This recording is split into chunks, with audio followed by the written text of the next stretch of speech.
Kabar duka datang dari pengacara kondang Hotma Sitompul. Sang pengacara meninggal dunia.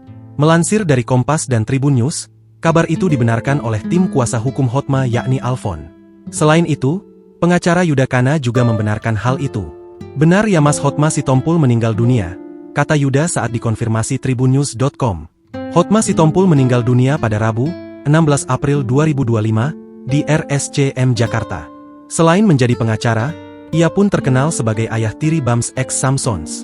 Pada 31 Maret 2025 lalu, sang putra, Ditho Sitompul sempat mengungkap foto masa muda sang ayah.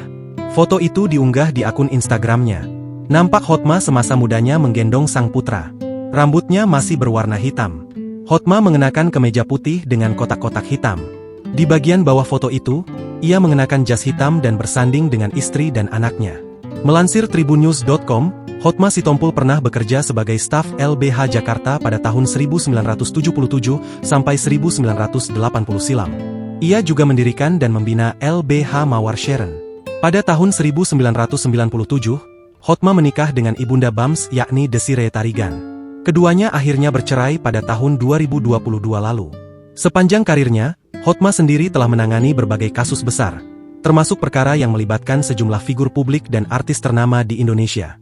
Selain aktif sebagai pengacara, Hotma juga merupakan pendiri Lembaga Bantuan Hukum Mawar Sharon, sebuah lembaga non-profit di bawah naungan Yayasan Hotma Sitompul yang fokus pada pelayanan hukum bagi masyarakat yang kurang mampu. Kepergian Hotma Sitompul menjadi kehilangan besar bagi dunia hukum Indonesia. Doa dan ucapan belasungkawa terus mengalir dari berbagai kalangan atas meninggalnya sosok yang selama ini dikenal tegas dan berdedikasi dalam menegakkan keadilan.